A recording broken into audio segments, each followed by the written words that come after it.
तो सभी को जय भीम नमो बुद्धाय। और मैं आपका बहुत तहे दिल से स्वागत करता हूँ आज के इस पहले दिवस के सत्र में।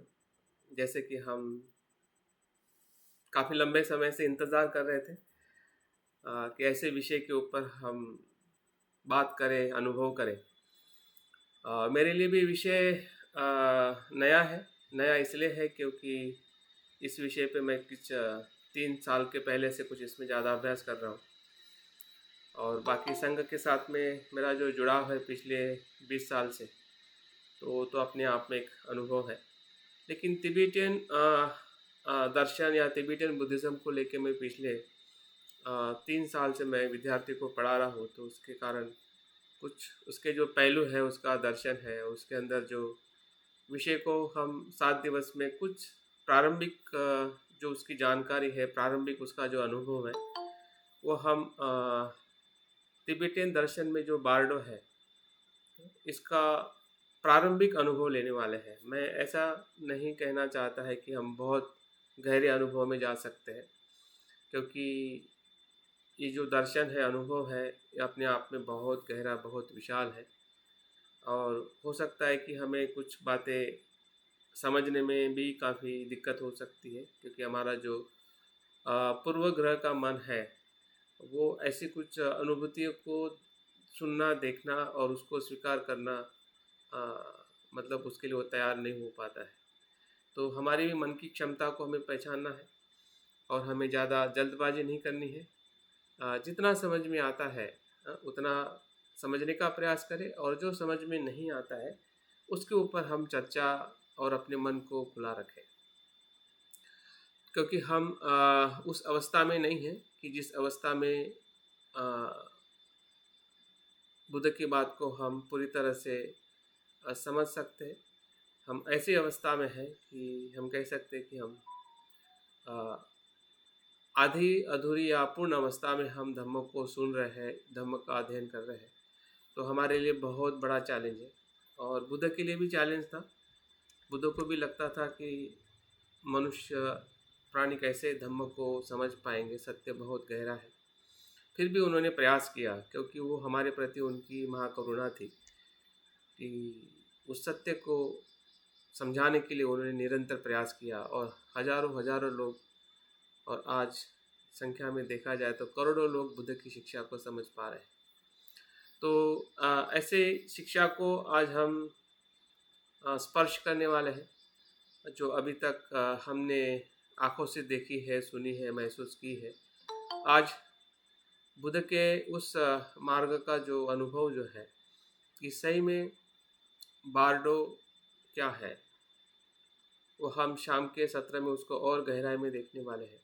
लेकिन बार्डो बहुत बड़ा शब्द हमें जब हम तिबेटियन परंपरा में उसको सुनते हैं, जो शब्द तिबेटियन परंपरा से ही आया है, लेकिन उसकी जो शिक्षा जो है वो तिबेटियन परंपरा से नहीं है, वो भारतीय परंपरा से है, जिसका हमें खास एहसास और हमें अनुभव होना चाहिए कि ये परंपरा वहाँ पे जो गई है वो भारत की परंपरा है। भारत में, एक मिनट, भारत में जो दर्शन था, जिसे हम महायान, वज्रयान, या जो हमारे बड़े बड़े विश्वविद्यालय थे, नालंदा, उदंतपुरी, तक्षशिला, तो ये नालंदा और उदंतपुरी की जो शिक्षाएं भारत में अस्तित्व में थी, उसी शिक्षा का एक अनुभव है, एक दर्शन है, जो 8वीं शताब्दी में जो गुरु पद्म संभव जिसे वहाँ पे दूसरे बुद्ध कहा जाता है, उनके लिए वो दूसरे बुद्ध है। तो बुद्ध के जैसा ही उनको वो देखते हैं, क्योंकि पद्म संभव जो आचार्य थे, उन्होंने ही बुद्ध की शिक्षा, और उस समय की जो शिक्षा भारत में ज़्यादा प्रचलित थी, जिसे हम महायान, वज्रयान, जिसे हम मंत्रयान भी कहते हैं, तो ऐसी शिक्षा को ले जाके उन्होंने तिबेटियन परंपरा को एक ऐसी देन दी कि आज हम उसको तिबेटियन बौद्ध दर्शन के या तिबेटियन बौद्ध बुद्धिज़्म के नाम से हम जानते हैं। उसके बारे में हम शाम को अधिक जानकारी प्राप्त करने वाले हैं। अभी आज हम जो सुबह का सत्र जो हम लेने वाले हैं, ये मरणानुपස්සना जो है, जो बुद्ध ने हमें 40 कर्मठान में जो 10 अनुस्मृतियाँ जो है, बुद्धानुसति, धम्मानुसति, संघानुसति, देवतानुशीलानुसति, उसमें ही आनापान सति और मरणानुसति का भी जिक्र बुद्ध करते हैं। और इसे ही मरणानुसति का अनुभव ही एक प्रकार का बार्डो का अनुभव है।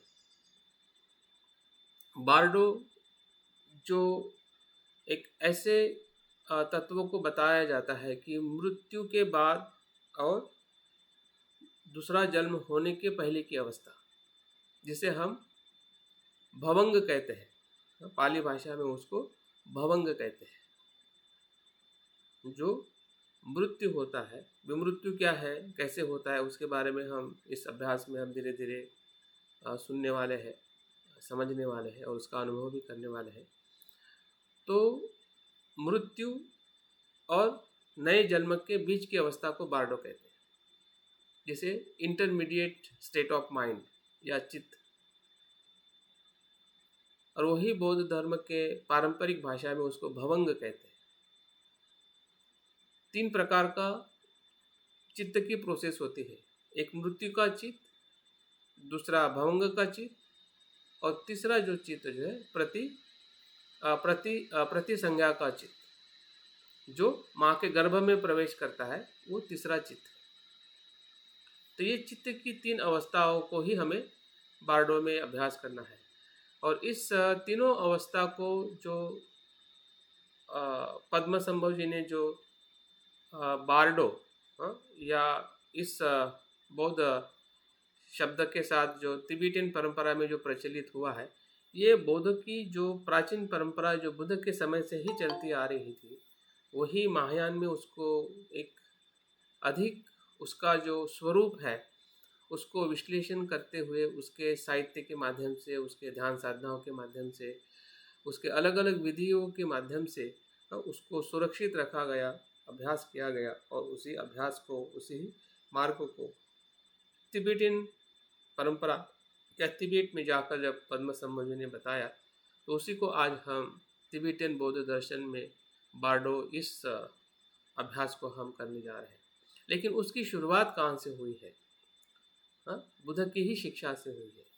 एक चीज़ खास ध्यान में रखें कि कोई भी शिक्षा का जो हम अभ्यास कर रहे हैं, वो भले किसी भी परंपरा का स्वरूप हो, जैसे हम थेरवाद परंपरा कहते हैं, महायान कहते हैं, वज्रयान, मंत्रयान या तिबेटियन, जापानीज, चाइनीज, जो भी भारत में और भारत के बाहर भी जो बौद्ध दर्शन आज फैल रहा है, तो किसी भी परंपरा की अगर हम बात करते हैं तो उसका जो मूल स्रोत जो है वो बुद्ध है। इसको हमें कभी भूलना नहीं चाहिए। नदी का जो प्रवाह जो है, जो हमारे पास में बहते आ रहा है अनेक अनेक स्वरूपों में, फिर वो बंते जी के माध्यम, संघ के माध्यम से हो, बाबा साहब के माध्यम से हो, या किसी भी बौद्ध गुरु जो है, दलाई लामा हो या थीक नथ हान हो, या भारत के जो भी बौद्ध लोग हैं जो विशेष ज्ञान को अनुभव करते हुए बताते हैं, तो वो सभी धाराएं जो है वो बुद्ध की ही चित्त से आ रही है, बुद्ध के ही अनुभव से आ रही है। उसका मूल स्रोत हमें कभी भी भूलना नहीं चाहिए, और वहीं से हमें अपने किसी भी अभ्यास की हमने शुरुआत करनी चाहिए। तो आज हम उसी प्रकार से आज का सेशन हम शुरू करने वाले हैं। भले हम तिबेटियन दर्शन के कुछ सिद्धांत को या बार्डो की अवस्था का हम अभ्यास करने वाले हैं, लेकिन उसकी शुरुआत जो है जो वहाँ पे हुई है वो वहाँ पे नहीं हुई है, बल्कि बुद्ध की इसी ही मूल शिक्षाओं में हुई है, ताकि हम उस शिक्षा को समझने के लिए अपने मन को एक खुला रख सके और हम एक उसके साथ हमारा जो संबंध है, उसके साथ में जुड़ाव है, उसको हम महसूस कर सकें। नहीं तो क्या होगा कि वो वहाँ का है, हम कैसे समझ सकते हैं, उसका अलग अनुभव है, हमारा अलग अनुभव है, ऐसा कुछ नहीं है। चित्त का अनुभव हर जगह पे एक समान ही होता है। जो दुख आपको है, जो दुख का अनुभव मुझे हो रहा है, जो दुख का अनुभव आपको हो रहा है, संसार के सभी लोगों को दुख का अनुभव वही है।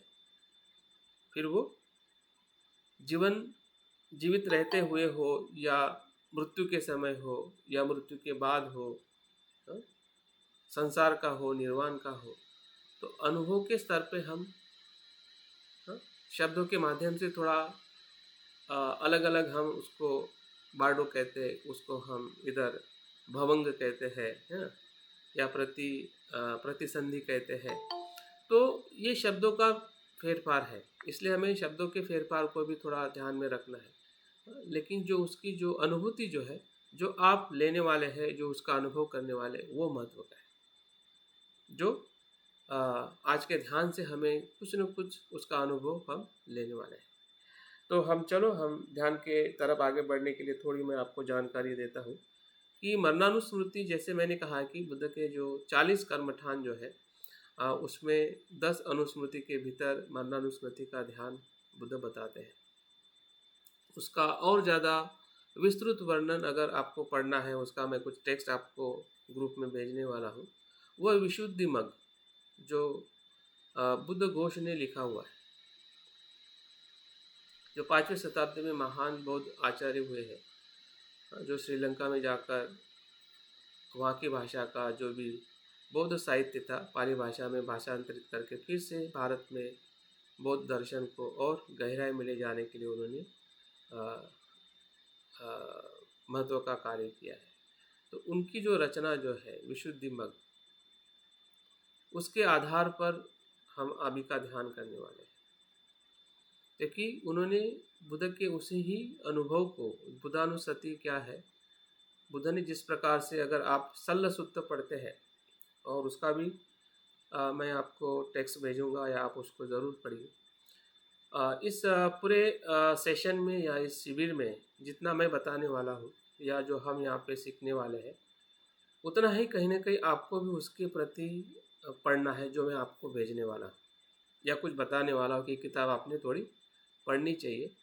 क्योंकि आपके पढ़ाई से क्या होगा कि आपका उस विषय के साथ में ज़्यादा गहरा कनेक्शन होगा।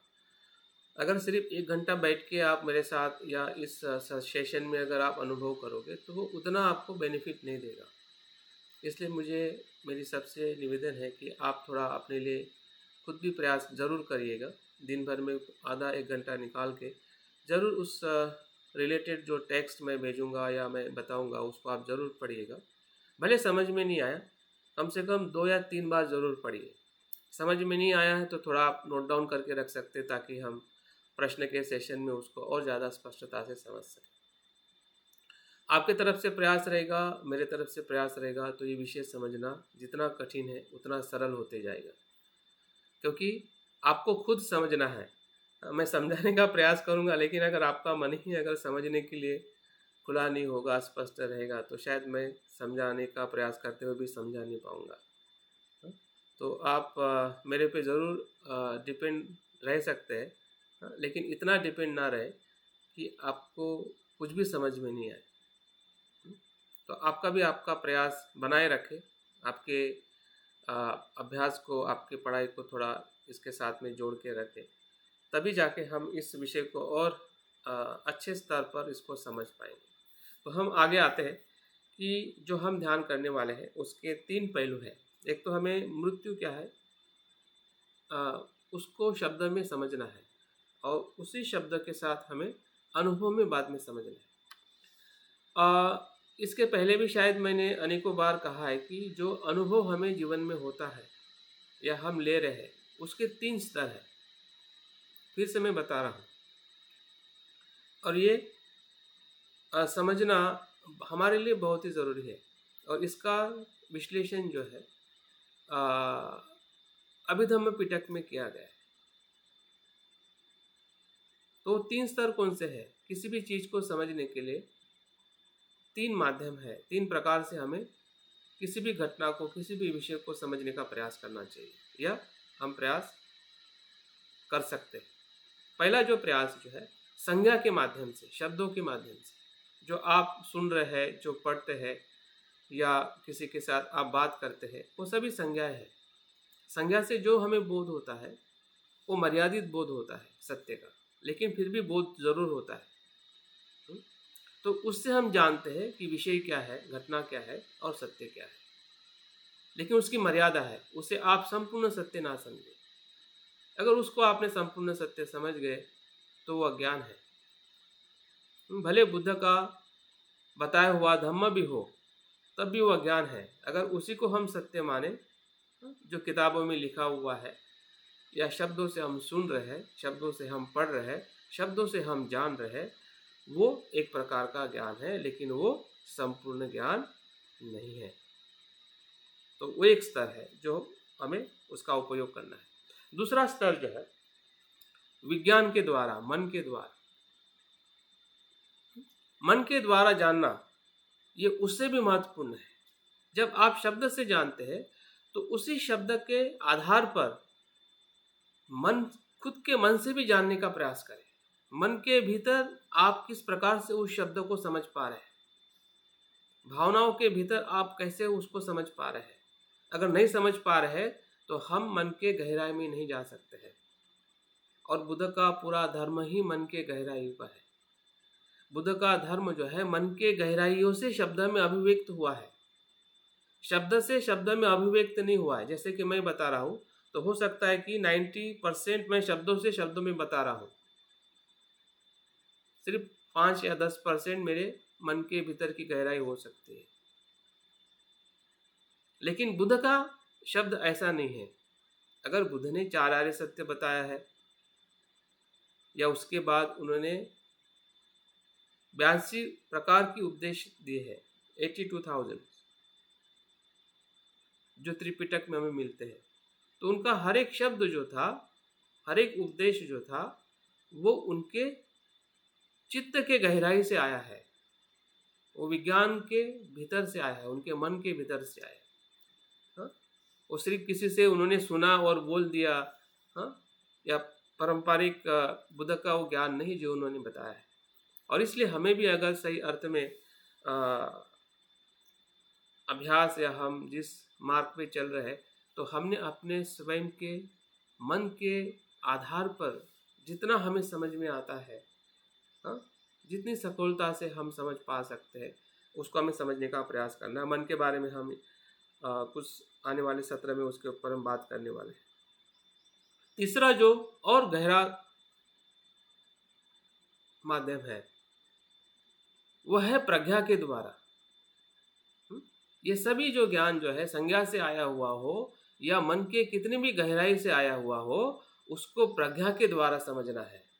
हाँ, मतलब वो अनित्य है, अनात्म है और दुख है। अगर प्रज्ञा के द्वारा नहीं समझा जाए तो वो संज्ञा और मन का ज्ञान भी हमें अंतिमतः संसार में ही फंसाएगा, वो बंधन कारक है।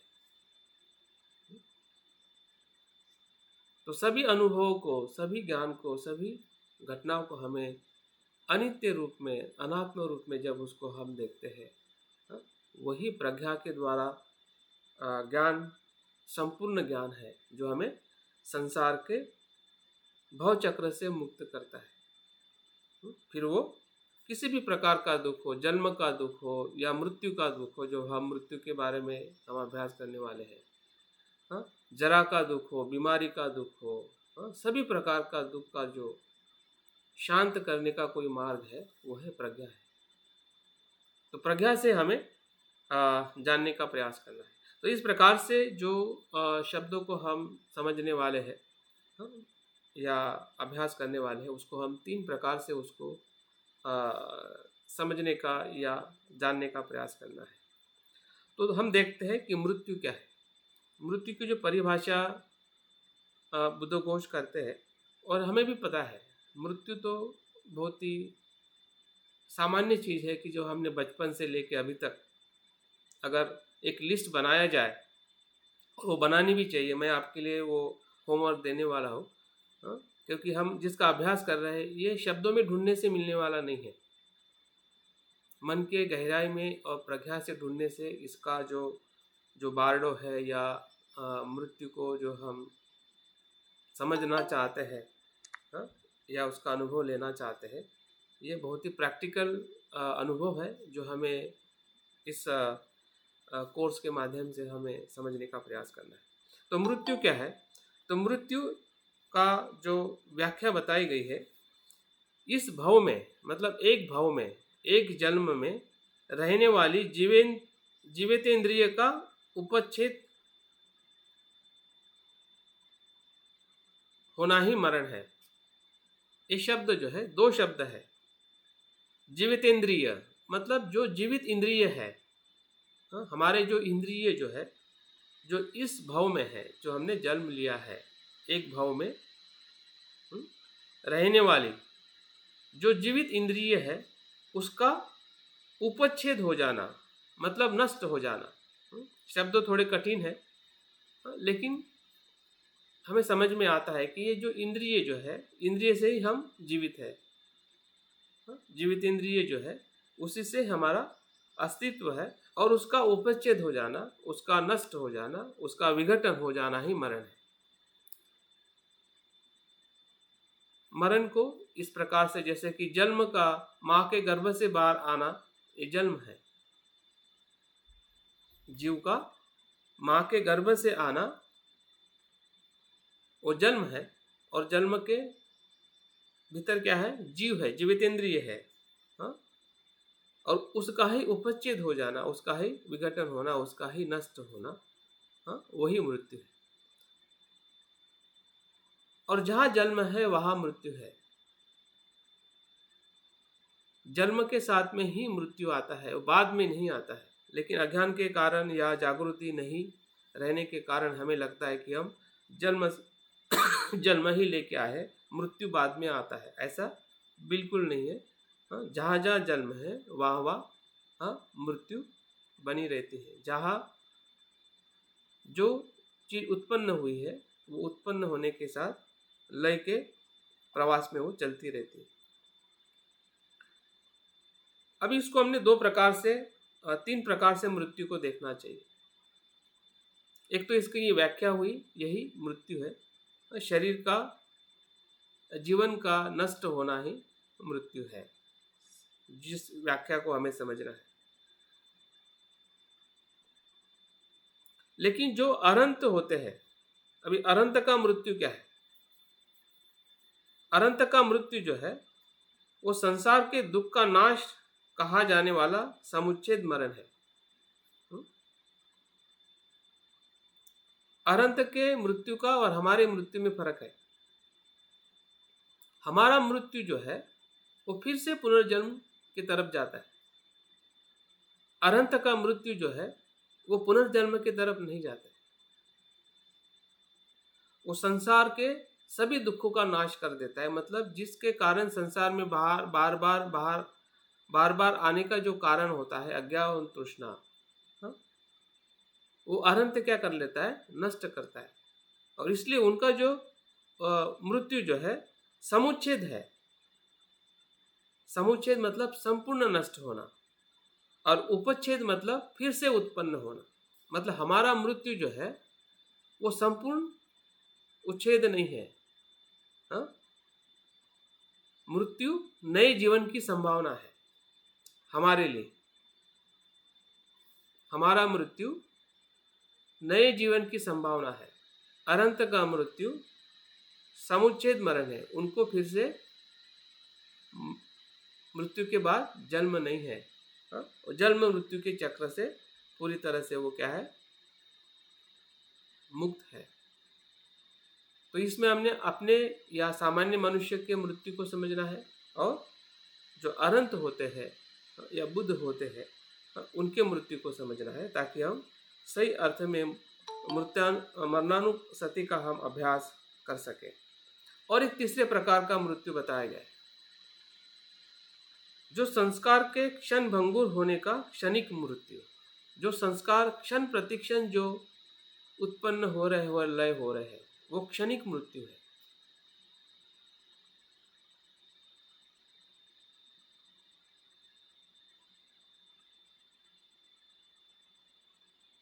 इस क्षणिक मृत्यु का भी हमें अनुभव करना है। और जो हमेशा जब हम अनित्यता का अनुभव करते हैं, या शरीर की जब हम कायानुपश्यना का जब हम कल अभ्यास करेंगे, कायानुगति का, तो हमें इसका एहसास होगा कि शरीर की जो काया का जब मृत्यु के समय जब अनुभव होता है, हाँ, उसके पहले ही हमें क्षणिक अनुभव प्रतिक्षण होता है, और उस अनुभव को भी मरण के अनुभव के साथ उसको देखा जा सकता है, और उसका अनुभव लेने से हमें क्या होगा और कैसे हम इस ध्यान के माध्यम से हम अपने सांसारिक और आध्यात्मिक जीवन को सुखी और संपन्न कर सकते हैं। मरण दो प्रकार से होता है, दो प्रकार से मृत्यु आता है। अभी किन कारणों से हमें मृत्यु आता है?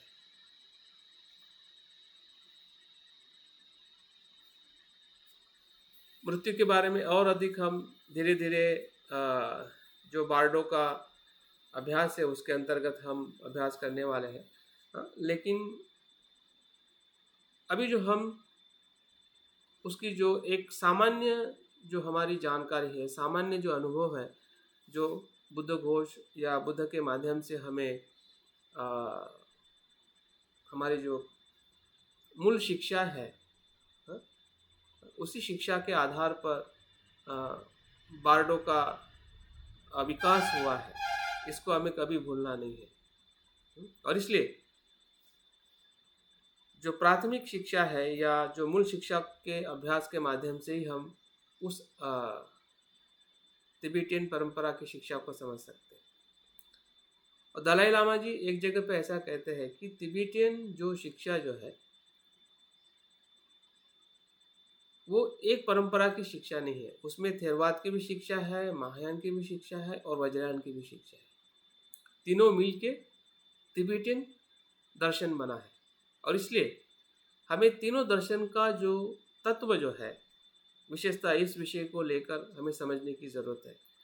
बाकी बहुत सारी बातें हैं जिसके बारे में हम और किसी समय में उसके बारे में हम अभ्यास कर सकते हैं, लेकिन यहाँ पे हमें तीनों दर्शन का जो मेल जो है उसको समझते हुए इस विषय की गहराई में हम जा सकते हैं।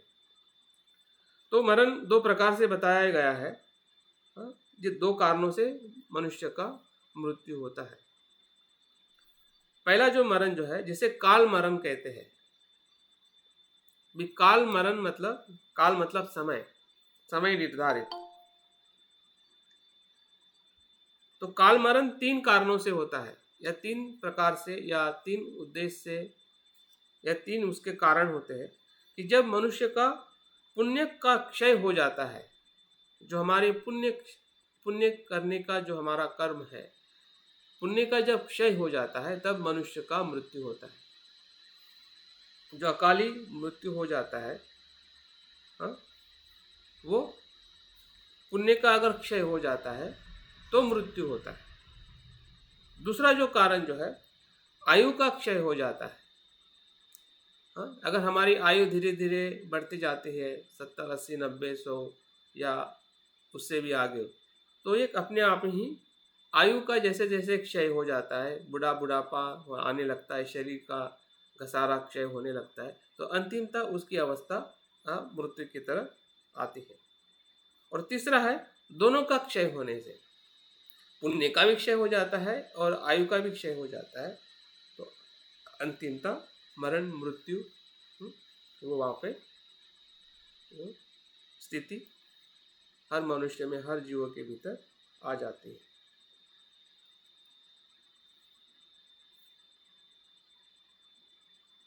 दूसरा जो कारण जो है, ये पहले प्रकार से इस प्रकार से मृत्यु होता है, हमारा होने वाला है या जिसका भी मृत्यु हमने देखा है, वो इसी ही कारणों से ही मनुष्य का मृत्यु होता है। दूसरा जो कारण बताया गया है, दो दूसरे प्रकार का जो मृत्यु अकाल मृत्यु है, उसका अकाल मृत्यु का अर्थ यह है कि पूर्व कर्म के अनुसार हथियार मारने आदि से उपक्रमों से चित्त प्रवाह के उपच्छेद होते हुए व्यक्ति का मरण होता है, वह अकाल मरण है। पूर्व कर्म के अनुसार,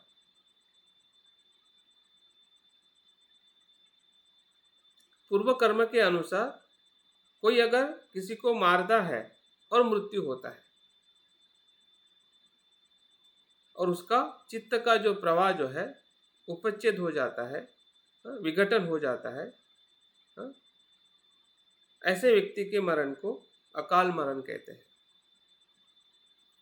जिसका काल निर्धारित नहीं, आकस्मिक जिसका मृत्यु होता है, हाँ, फिर वो एक्सीडेंट का हो, हथियार से हो या किसी भी कारण से, हाँ, तो पूर्व कर्म के जो परिणाम होते हैं, अभी इस चीज़ को कभी कभी हमें स्वीकार करना कठिन जाता है, लेकिन जब हम कर्म सिद्धांत को थोड़ा हम हमारा एक मुद्दा है उसको जब हम अभ्यास करेंगे तो शायद इसके बारे में हमारी कोई स्पष्टता और बढ़ सकती है। क्योंकि कोई घटना घटित होती है तो उस घटना का जो कारण जो है वो इतना पास में होता है तो समझ में ही नहीं आता है कि घटना क्यों घटित हुई। हमें घटना ऐसी समझ में आती है कि जिसका कारण थोड़ा दूर हो या थोड़ा समझने जैसा हो, वही घटना में समझ में आती है। दो प्रकार की घटना में समझ में नहीं आती है, स्पेशली जीवन को लेकर या मृत्यु को लेकर। एक बहुत ही पास में है, बहुत ही एकदम घटना होने के भीतर ही कारण है, वो समझ में नहीं आता है।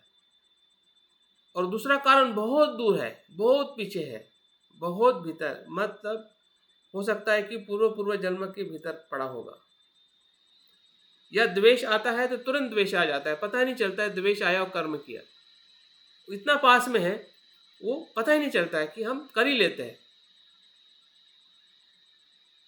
और एक कारण ऐसा होता है, इतना दूर होता है, इतना दूर होता है कि उसका परिणाम हमें मिलने लगता है और पता ही नहीं चलता है कि मैं तो अभी तो अच्छा कर रहा हूँ फिर भी मेरे साथ में बुरा क्यों हो रहा है।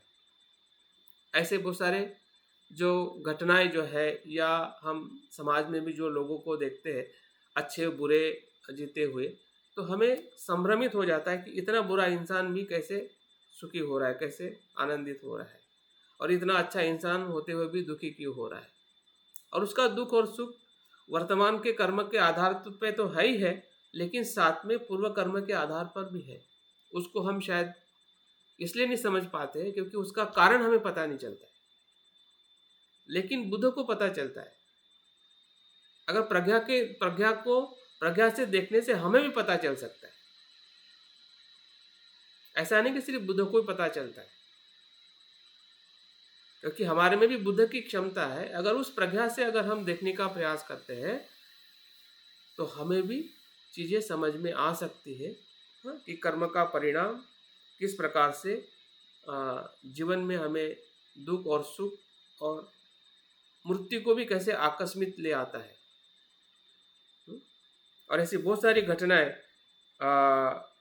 बौद्ध साहित्य में हमें मिलती है, हाँ, उसको हम धीरे धीरे अभ्यास करने वाले हैं। यहाँ पे हमें इतना ही देखना है कि किस कारण से मृत्यु होता है और मृत्यु क्या है। ध्यान के लिए हमें जो जानकारी चाहिए, जो अभी अभी हम ध्यान करने वाले हैं, हाँ, इसके लिए इतनी जानकारी पर्याप्त है कि मृत्यु को यहाँ पे हमें अनुस्मृत करना है, स्मरण करना है। और स्मरण करने के लिए उसकी जो पर्याप्त जानकारी जो है हमारे पास में होनी चाहिए, ताकि उस संज्ञा के माध्यम से हम मन के भीतर जा सके और मन के भीतर जाकर प्रज्ञा से देख सके कि सही में मृत्यु क्या है। मृत्यु भय है, चिंता है, या एक सुनहरा अवसर है, बुद्ध की तरफ जाने का मार्ग है, संसार में दुखी रहने का मार्ग है, या संसार से निर्वाण की तरफ जाने का मार्ग है। दोनों पर्याय वहीं पर है। और इसलिए स्मृति जो है वो हमें दोनों जगह पे मदद करती है, संसार में भी सुखी रहने के लिए मदद करती है और संसार से मुक्त होने के लिए भी मदद करती है। तो इसकी पूर्व तैयारी, या इसमें हम 4 पद्धति में ध्यान करने वाले हैं, उसको नोट डाउन कर लीजिए। बाद में हम ध्यान की शुरुआत करते हैं, और बाकी जो भी प्रश्न रहेंगे अभ्यास के बाद, या आप ग्रुप में भी उसको जरूर डाल सकते हैं। इसके कुछ लाभ लिख लीजिए। इसके लाभ क्या हमें मिल सकते हैं या मिलने वाले हैं। तो पहला जो लाभ जो है, ये ध्यान अगर हम करते हैं तो हमारा चित्त एकाग्र होता है, जागरूक होता है, स्मृतिमान होता है। जो न्यूरन है उससे हम मुक्त होते हैं। कामचंद हो, व्यापाद हो, उन सभी न्यूरॉनों से हम मुक्त होते हैं। ध्यान के पांचों अंग उत्पन्न होते हैं: वितर्क, विचार, प्रीति, सुख, एकाग्रता। ये लोकोत्तर ध्यान की तरफ ले जाता है, मतलब श्रोतापन मार्ग और श्रोतापन्न फल की तरफ ले जाता है। सभी पाप का त्याग होता है, जितने भी अकुशल कर्म होते हैं उसका ध्यान करने से त्याग हो जाता है, सभी पाप नष्ट हो जाते हैं। अनित्यता, अनात्मता और दुख का अनुभव होता है। इस ध्यान से क्या होता है? अनित्य, अनात्म और दुख का हमें प्रत्यक्ष अनुभव होता है। और सबसे महत्वपूर्ण जो इसका लाभ जो है, मृत्यु के समय हम भय मुक्त होते हैं। जो मृत्यु का भय आज हमारे भीतर आसपास मंडरा रहा है, अपने लिए, लोगों के लिए, क्योंकि हर एक मनुष्य जो है उसी ही यात्रा की तरफ जा रहा है, तो उसका भय जो है, सभी सभी भय से सबसे बड़ा भय मृत्यु का भय है। जितना भी भय हमें चिंता जीवन में आती है, उसका जो स्रोत जो है वो मृत्यु का भय है। और ऐसे भय से मुक्त होने के लिए ध्यान हमारे लिए बहुत ही उपयोगी है। और एक लाभ है कि सुगति को हम प्राप्त करते हैं। अगर अरहंत या श्रोतापन्न नहीं हो पाते हैं तो इतना निश्चित है कि हमारी जो गति जो है,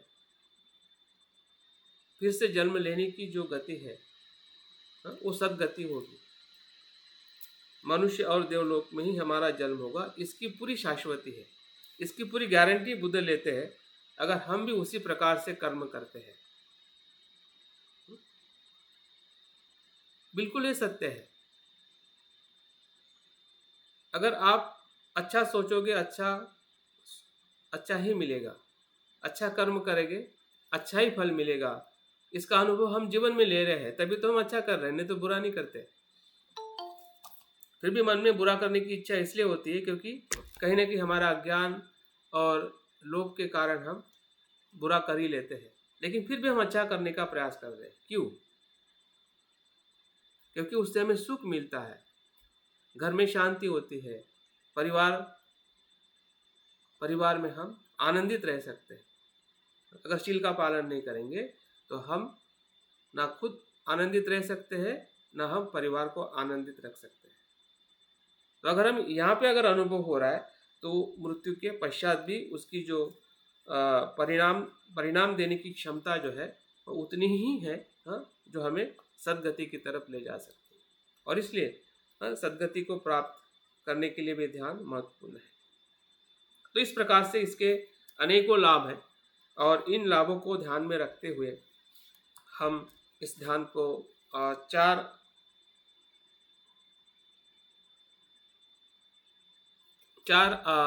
स्टेप में करने वाले हैं।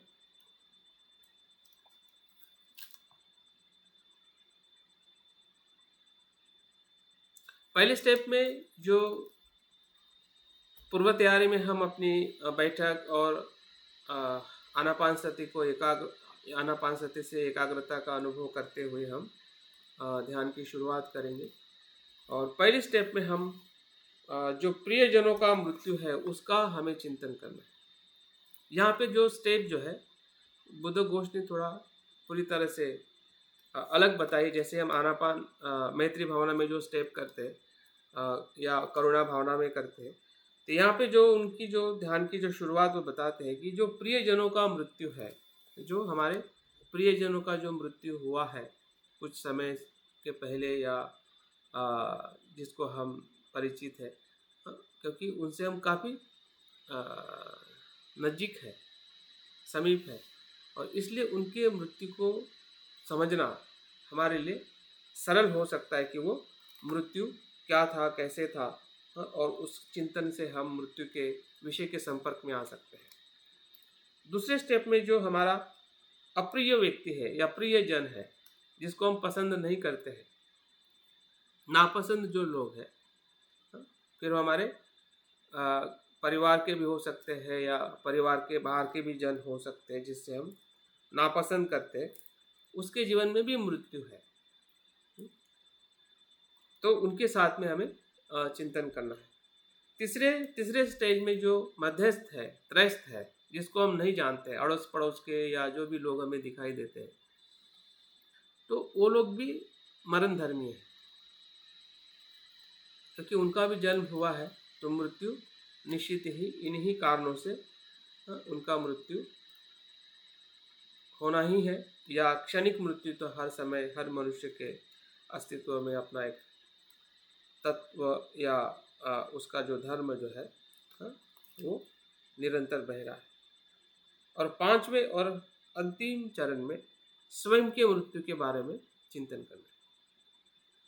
मतलब 3 स्टेप में हम मृत्यु के बाह्य अवलोकन से हम उसको समझने का प्रयास करते हैं कि हाँ, मृत्यु इस प्रकार से मैंने देखा है, समझा है, तो मैं भी उससे अलग नहीं हूँ, मेरा भी धर्म क्या है, मृत्यु का ही धर्म है। और उसको देखने का जो तरीका जो है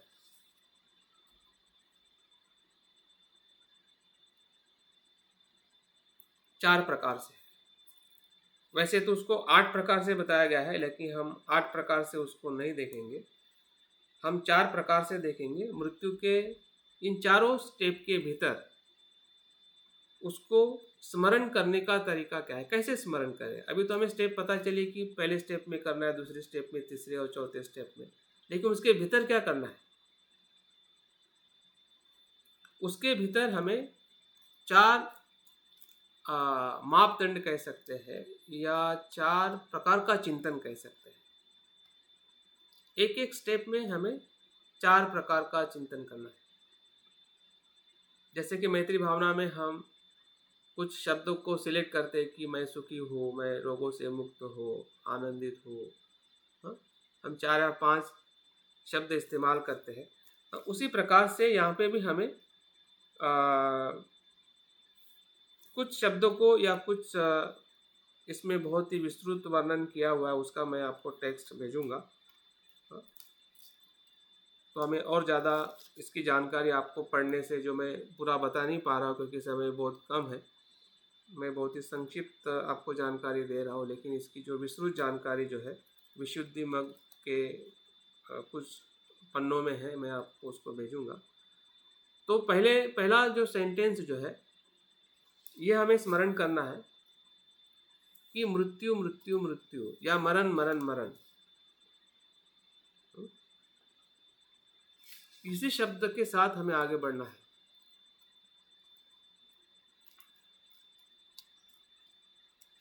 जब हम मरण मरण शब्दों को अपना एक आलंबन बनाते हैं, जैसे कि सांस को हम आलंबन बनाते हैं और सांस को हम देखते हैं, सांस सांस सांस भीतर जाने वाली, बाहर आने वाली। जब हम मैत्री विषय का आलंबन लेते हैं तो मैत्री के जो तत्व जो है उसको हम हर जगह पे महसूस करते हैं, अंदर बाहर, मित्र में और हर एक स्तर पर।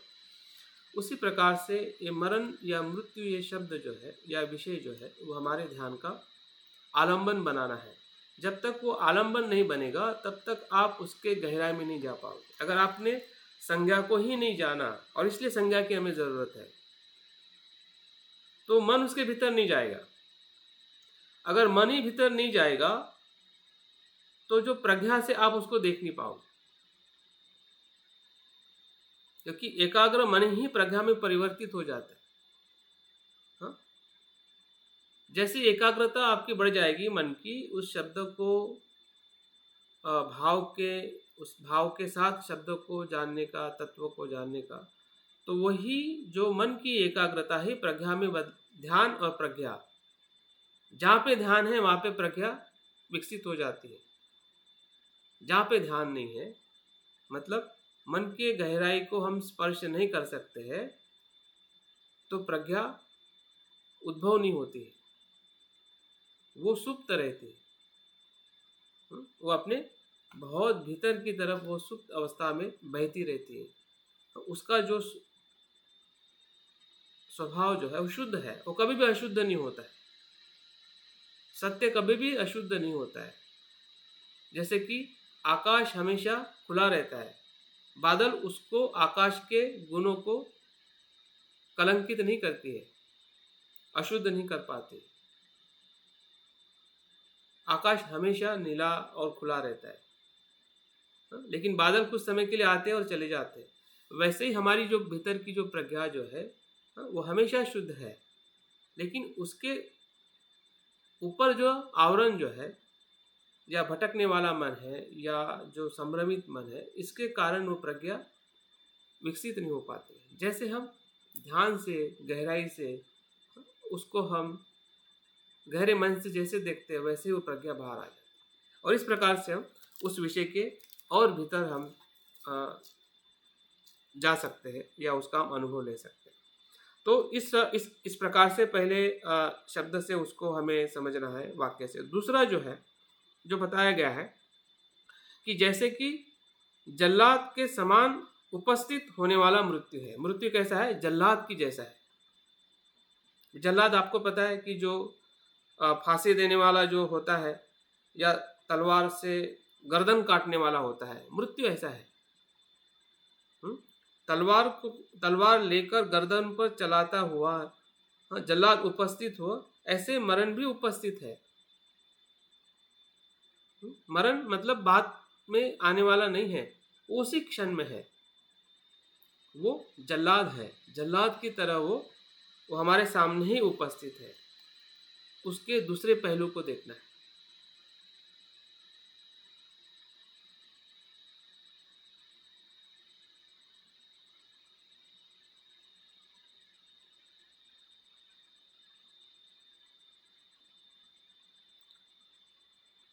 जैसे कोई भवंडर आता है, भवंडर आपने देखा, जो उसके पूरे धूल को लेकर ऊपर उठता है वो भवंडर। उस हवा में धूल भी होती है, धूल और हवा एक साथ में उत्पन्न होती है। वैसे ही जो प्राणी जो है जन्म के साथ में ही मरण लेके आता है।